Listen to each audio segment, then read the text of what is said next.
Bueno, vamos a proseguir este, ya hacia la última parte del curso, donde vamos a hacer lo siguiente. En primer lugar, nosotros hemos trabajado hasta el día de hoy básicamente con esto. ¿Ok?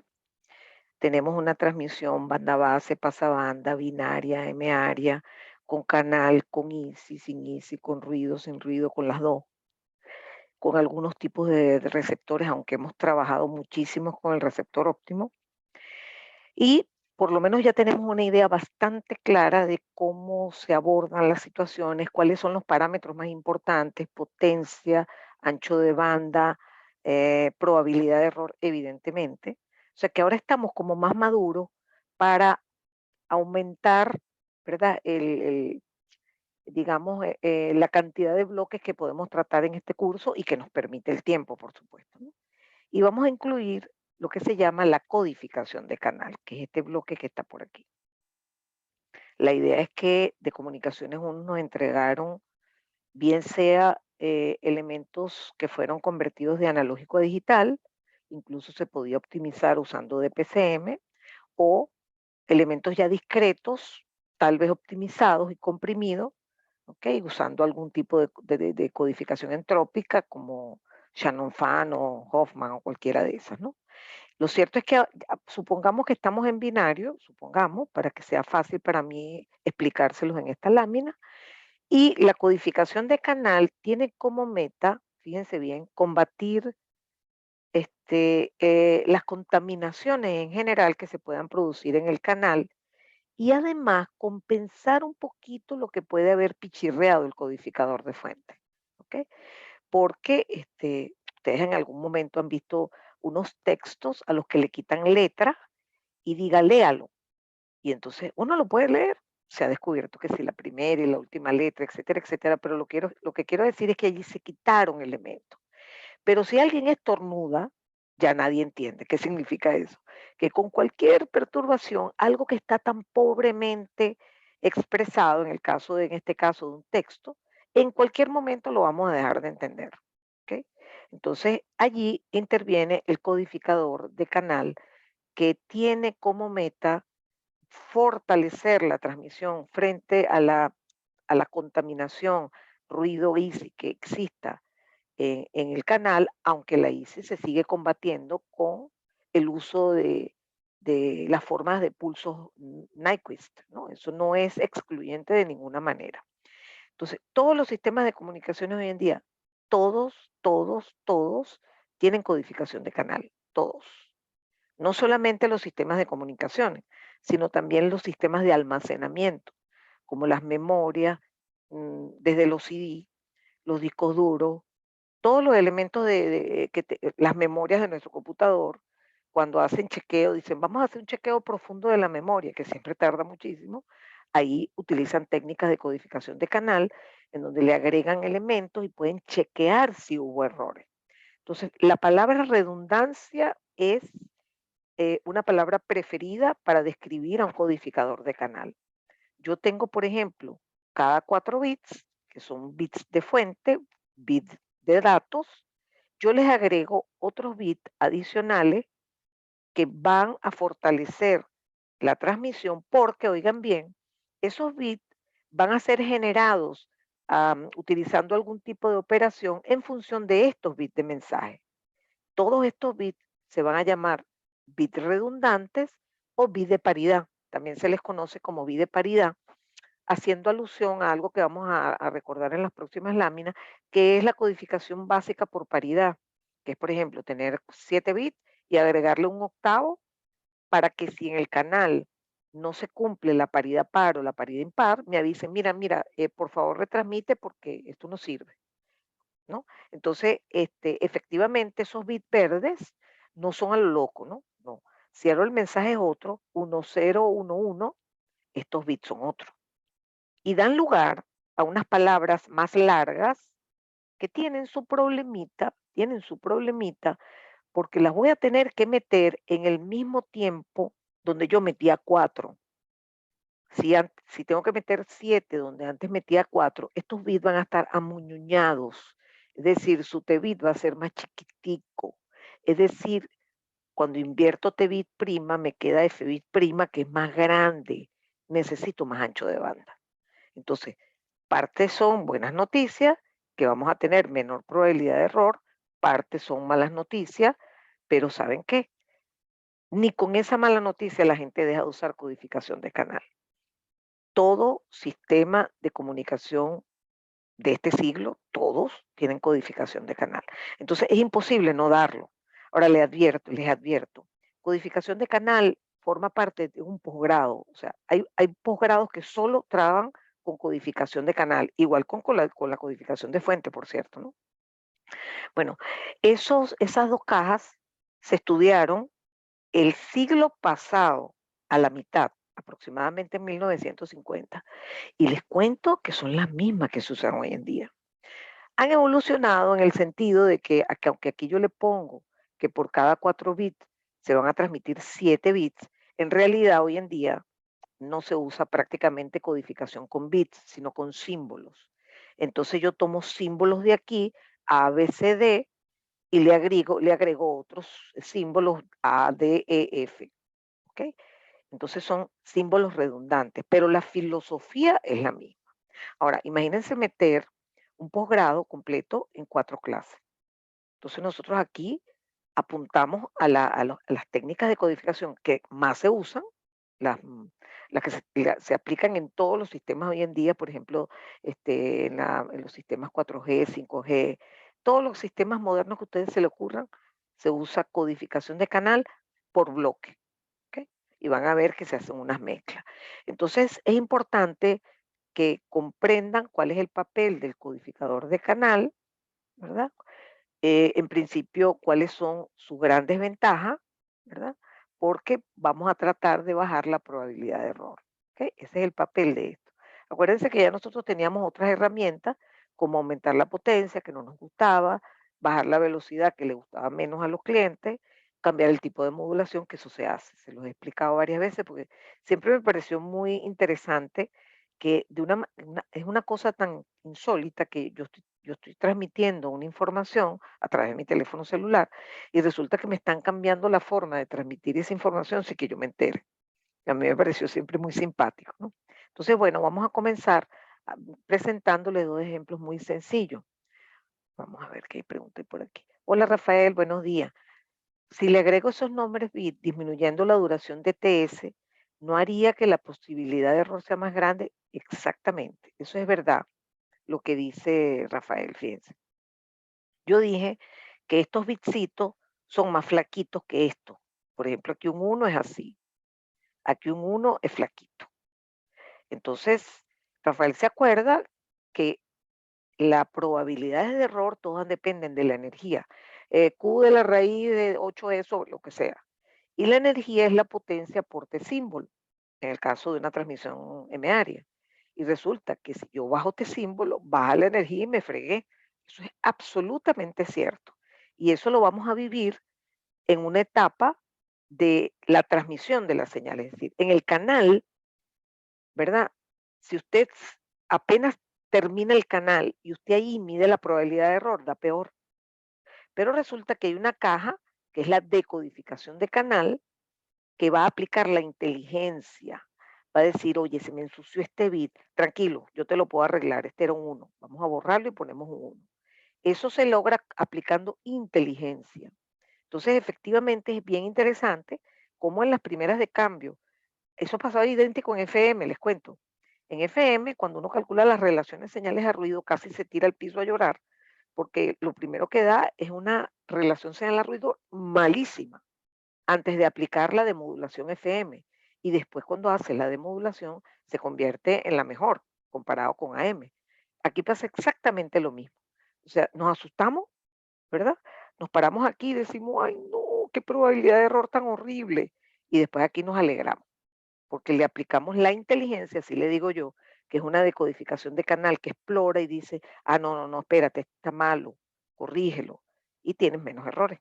Entonces, efectivamente, buena intervención y de eso vamos a trabajar bastante. Un código sencillo, bastante malo, por cierto, es el código de repetición, en donde, por poner un ejemplo binario, por cada cero que yo envío, envío n ceros. Por cada uno envío n unos. Entonces, allí te da más chance, porque si en vez de mandar cero, mandas 000, puede que en el canal se te equivoque uno de los ceros del trío, pero quedan dos buenos. Entonces vas a decidir por mayoría y dices, listo, usted me transmitió fue un cero.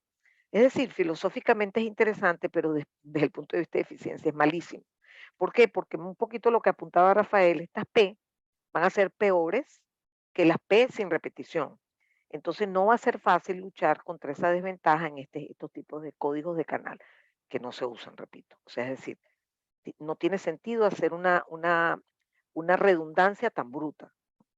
Otro que sí se usa, se sigue usando muchísimo para transmisiones punto a punto sobre todo, son los códigos de paridad. Aquí voy a aprovechar de informarles de una vez que vamos a trabajar con aritmética de complemento a 2 o módulo 2, donde uno más uno es como hacer el XOR, uno más uno es cero, que es igual a cero más cero, y uno más cero es igual a cero más uno, que es uno. Que no llevamos nada. Uno más uno es cero y llevo uno. No, no, no, no. Eso son operaciones lógicas. Esto va a ser todo, esta parte de la materia va a ser así. ¿Ok? Que por cierto, esta parte de la materia me parece a mí que es bastante simpática. Solo a menos cuando vamos a calcular probabilidad de error que se nos complica un poquito el papagayo, se nos enreda el papagayo. Bueno, tenemos códigos de paridad en los cuales se tienen, por ejemplo, 7 bits y se le agrega un bit adicional dependiendo del tipo de paridad que yo quiera. Paridad par, que al final el receptor cuenta los unos. Dice para ver 1, 2, 3, 4, perfecto, llegó bien. O paridad impar, cuenta los unos, 1, 2, 3, 4, 5, ah, perfecto, me llegó bien. Entonces, ahí lo único que se puede hacer es detectar el error y decirle en el acknowledge, no, no, no, no me sirve, vuelve a transmitir.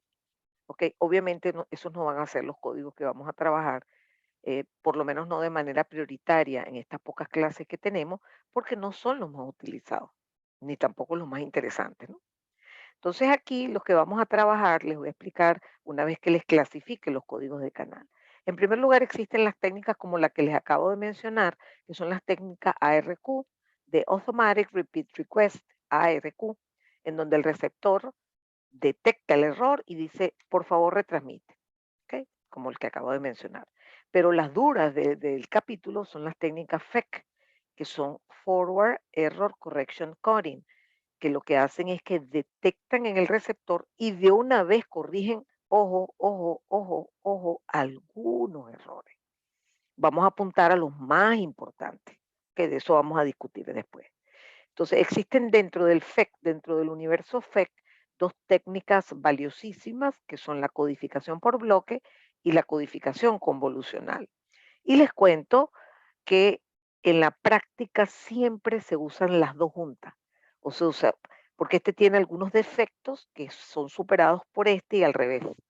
Entonces, en los sistemas de comunicaciones se emplean hoy en día técnicas de codificación por bloque y técnicas de codificación convolucional simultáneamente, y además son codificación no por bits, sino por símbolos. Nosotros en este curso vamos a dar todo por bit por la limitación temporal. Haría falta, como el otro día hablé de una comunicación estrés, que nunca pediré que la agregue. Eso se puede estudiar en un posgrado o hasta por uno mismo. Vamos a empezar por los códigos de bloque. ¿Ok? Los códigos de bloque, porque además me permiten calcular la probabilidad de error al final. O sea, los códigos de bloque lo vamos a ver completo. Cómo se codifica, cómo se descodifica, cómo se calcula la probabilidad de error, cómo afecta el ancho de banda del canal, todo completo. Los códigos convolucionales es un poquito más sofisticado y se me acaba el tiempo. Entonces, por eso siempre empezamos con los códigos de bloque. La idea es la siguiente. La idea es tener un número de bits, como le mostré en la lámina inicial, un número K de bits. Por ejemplo, yo les puse 4 bits, K igual 4. Hago bloquecitos de mensajes de 4 en 4 bits. Le agrego un número de bits redundante llamado R, a 4, que es K igual 4, le agrego 3, que es R igual 3. Y eso da un total de K más R, que es N, que es el número total de bits ya codificado. En el ejemplo que vimos en la lámina inicial, N era 7. ¿Ok? Esos códigos se escriben de esta manera. Mira, tengo un código de bloque 10,4. Eso significa que la palabra completa codificada tiene 10 bits y que los bits de mensaje son 4. O sea, que estás agregando saved y redundante. ¿Ok? Resulta que nosotros vamos a estudiar los códigos de bloque y sus características, que son tres las más importantes. Primero, vamos a decir que los códigos de bloque que vamos a estudiar son lineales. ¿Eso qué significa? Que si tengo una palabra código como la que vi al principio, 0101100, ya no me acuerdo cuál era, pero esa palabra de 7 bits, yo la sumo en módulo 2 con otra palabra de 7 bits que sea un código válido, el resultado de esa suma es un tercer código válido también. Es como que si se está aplicando superposición. Esa propiedad es fundamental. La segunda propiedad es que sean sistemáticos. Y esta palabra suele ser confusa porque nosotros la usamos para otras cosas, para decir algo que se repite, que es recurrente, etcétera, etcétera. Aquí no. Aquí se dice que un código es sistemático porque dentro de la palabra codificada va el mensaje, como aquí. ¿Ok? La palabra codificada tiene metido el mensaje, que es este en rojito. ¿Ok? Eso es lo que le da la condición de sistemático a un código de bloque. Y la tercera propiedad es que todos los códigos de bloque tienen incluido en su diccionario, vamos a llamar diccionario a la cantidad de códigos posibles para una determinada situación, para una determinada n, k. Y usted verá, por ejemplo, que en el código que vimos en la primera lámina, cuando venga el mensaje 0000, se le va a agregar 000. Es decir, que vamos a tener 7 ceros. Es decir, que esa palabra codificada de puros ceros además se va a conformar como el elemento neutro. Eso es bien importante porque nos va a aliviar el trabajo en muchas oportunidades. Es como eso, es como el elemento neutro que nos ayuda en muchas cosas. Muy bien. ¿Cómo se construye un código de bloque? Bueno, agrupo mis mensajes de K en K. Por ejemplo, en el caso de la lámina inicial tenemos un mensaje de 4 bits y lo vamos a colocar como un vector o una matriz de 1 por K, una fila y K columnas. En el ejemplo del comienzo sería 1 por 4. Ese vector se va a enfrentar a una matriz de generación y ya al oír matriz ustedes van a darse cuenta de que esto implica complejidad matemática. Lo va a enfrentar a una matriz de K por N. Fíjense que esta dimensión tiene que coincidir con esta. Entonces la matriz está esperando un número de columnas de 4, en el ejemplo anterior, él por lo tanto tiene que tener 4 filas. Y tiene que tener n columnas porque cuando yo multiplique m por g, el resultado va a ser c, que es una palabra codificada de 1 por n. En nuestro caso, 1 por 7, en el ejemplo de la lámina inicial. Vamos a poner un ejemplo muy sencillito que es un código de repetición. En ese código de repetición, como yo tomo los bits de 1 en 1, la matriz es de 1 por 1. La matriz 1 por K es de 1 por 1. Y es M1 nada más. Y la palabra codificada se consigue multiplicando ese M por la matriz de generación. Fíjense que la matriz de generación tiene una fila y 3 columnas, porque quiero que se repita 3 veces el bit. Entonces aquí, M por G es igual a M1 por 1, M1 por 1 y M1 por 1. Y por eso la palabra resultante tiene 3 veces el mensaje indicado. Pero claro, este ejemplo es muy simple. Vamos a tomarnos uno más en serio. Voy a tomar un ejemplo de un código que no es bueno, nadie lo usa, después verán por qué. Pero a mí me sirve porque por las dimensiones yo puedo escribir resultados y mostrarle propiedades. Si yo lo hago diferente, me es muy difícil desde el punto de vista, por decir así, didáctico, que ustedes me comprendan. Profe, me imagino que cuando hagamos ese producto de matrices, correcto. Cuando hagamos los productos todos en complemento a 2 y ya lo van a ver de inmediato. De hecho, en esta lámina lo van a ver. Fíjense que aquí les recordé cómo se hacen las operaciones, pero por supuesto, eso lo recuerdan uno en un nanosegundo y después lo aplica siempre, ¿no? 1 más 1 es 0, pero lo puse aquí, tú sabes, para que se acordaran. Bueno, imagínense que yo quiero un código 6,3. Es decir, que por cada 3 bits de mensaje le agrego 3 de paridad para tener 6 totales. N igual a 6, K igual a 3, R igual a 3. Eso no es normal. No es normal que el número de bits de paridad y los bits de mensaje sean lo mismo. Repito, esto es un ejemplo didáctico, no útil, no utilizable en ninguna parte en la práctica. ¿Ok? Bien, entonces resulta que yo tengo los bloques de mensaje de 3 en 3. Entonces, fíjense, a los bits los voy a llamar M1, M2, M3. Por ejemplo, yo tomé en caso de la lámina inicial M1, M2, M3, M4. Aquí no, aquí tengo 3 nada más.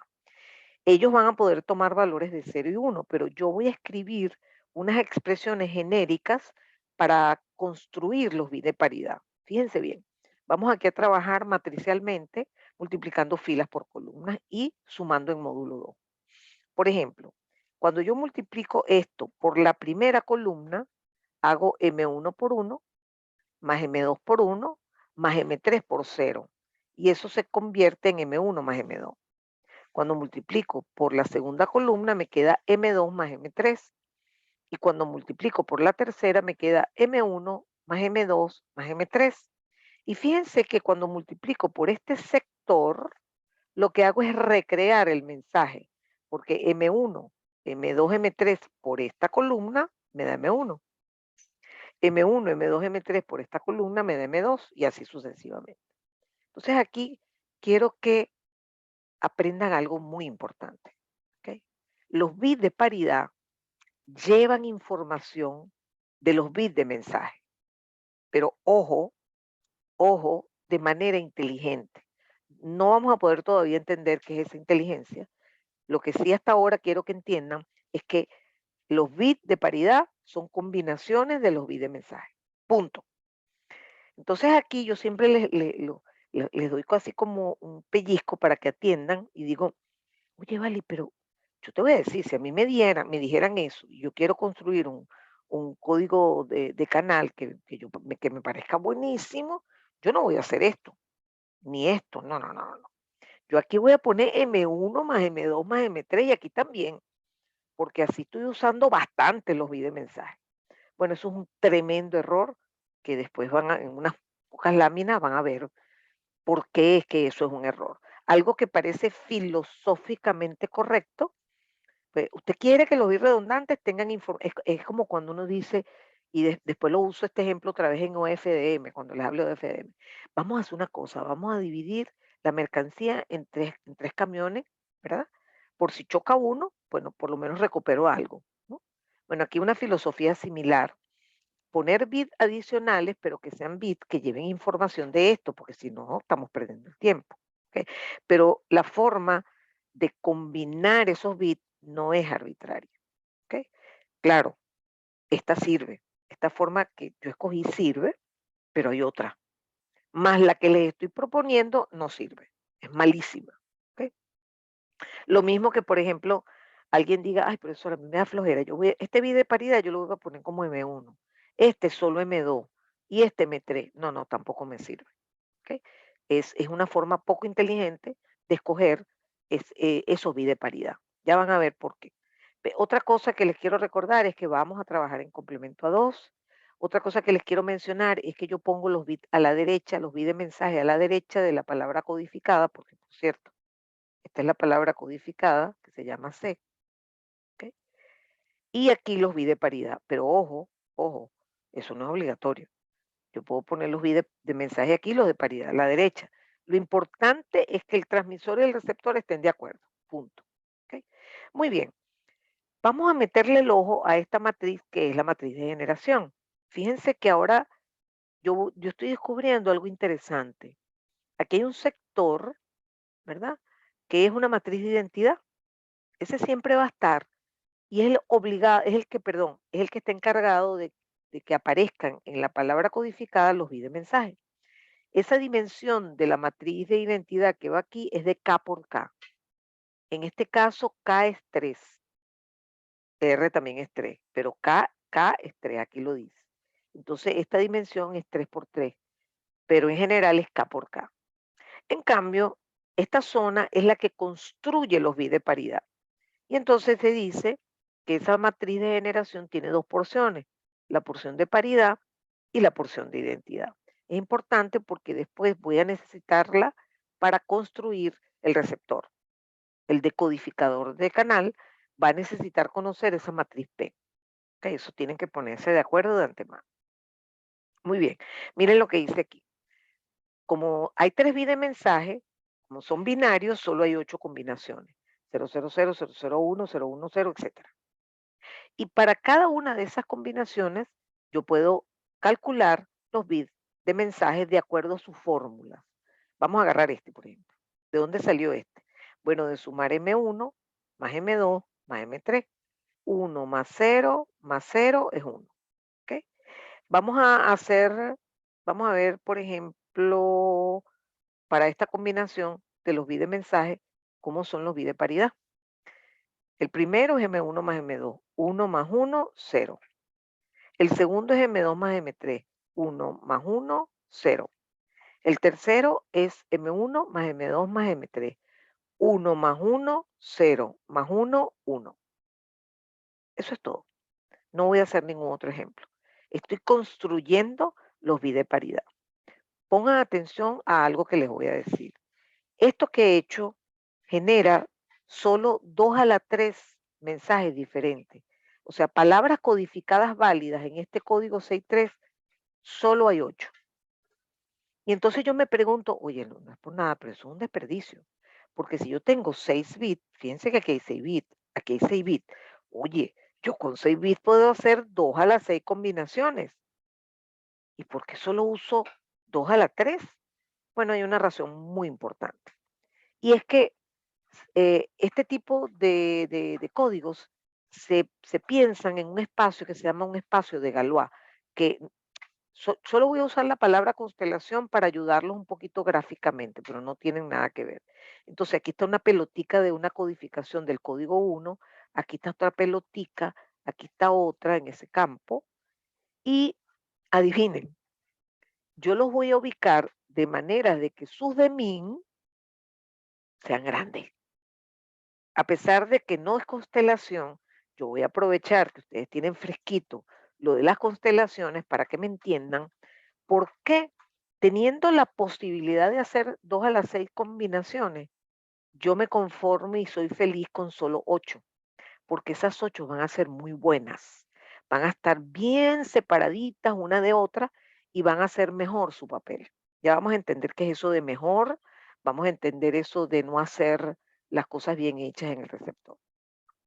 Vamos a tener que definir cosas básicas. Aquí todo el mundo, como yo digo, tiene apellido Hamming, como el peso Hamming, que es simplemente contar el número de unos que tiene la palabra codificada. 1, 2, 3 y 4. Esta palabra tiene un peso Hamming de 4. Muy fácil.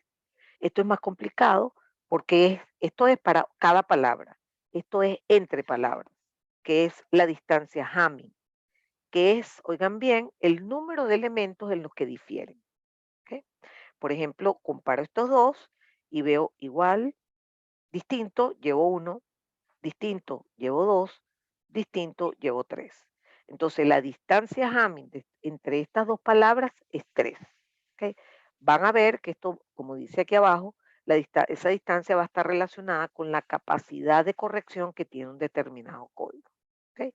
Entonces, yo me podría venir para acá y pasarme la clase completa sacando las distancias de todos contra todos. Este con este con este con este. O sea, gracias a Dios que eso no va a hacer falta. ¿Por qué? Ustedes van a ver que me van a pedir la distancia mínima, igualito que lo veníamos haciendo con las constelaciones.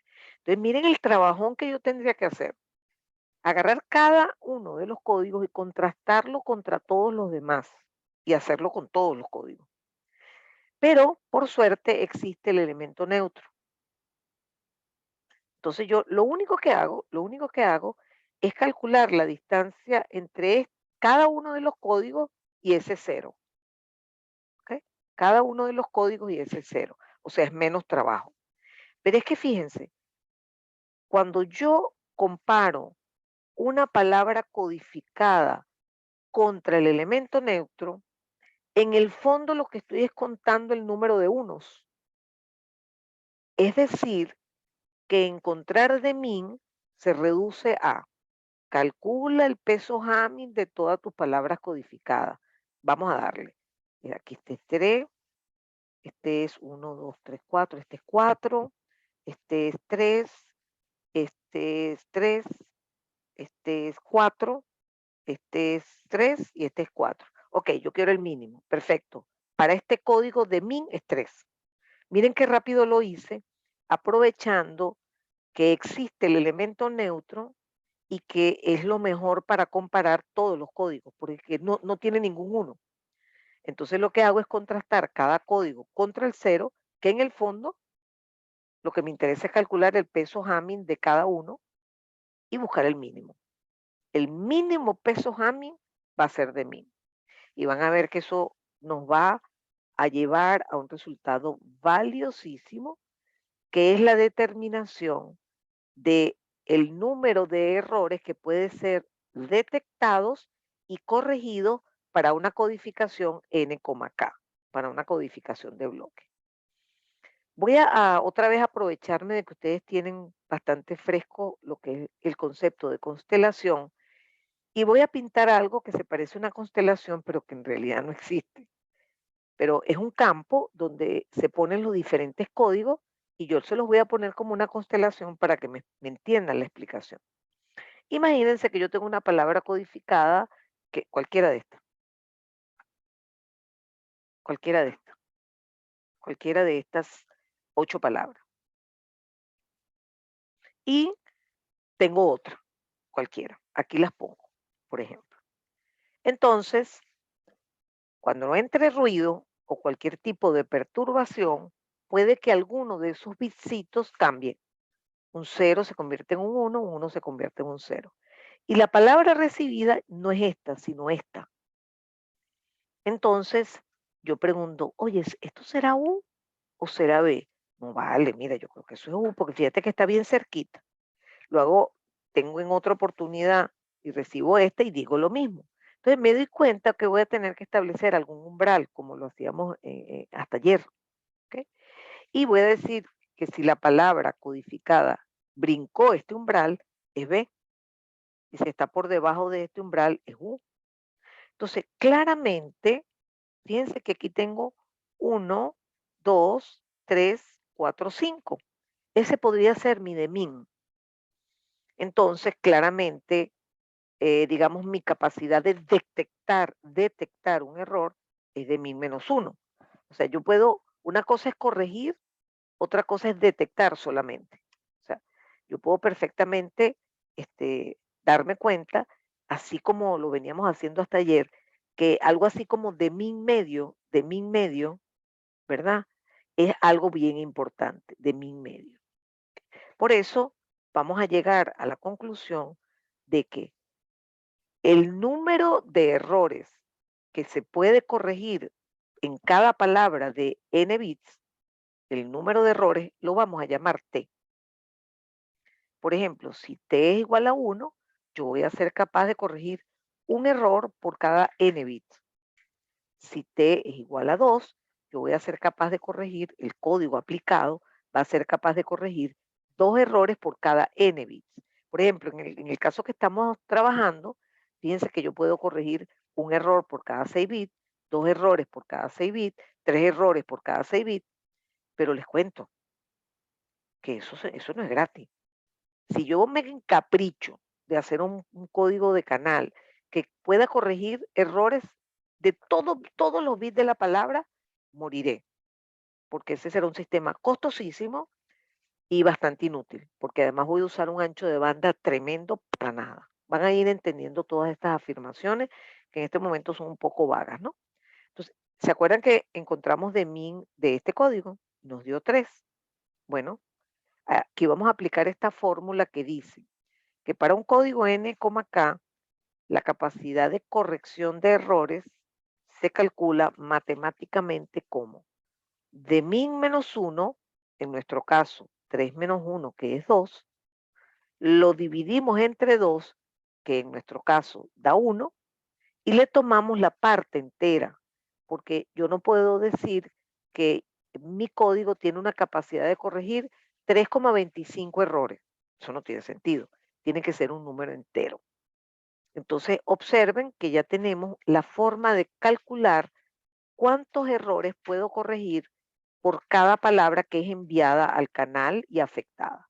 Bueno, te prometo que si en el camino se te daña un bit, no te preocupes que yo te lo arreglo. Eso puede parecer poco, pero no es poco, como lo verán después. ¿Ok? Entonces, es importante que comprendan que de una vez, que no se les vaya nunca más de la mente, usted quiere tener que te sea más grande. Bueno, agárrese los pantalones. Tiene que poner más bits redundantes y aguantar las consecuencias de hacer esto. ¿Ok?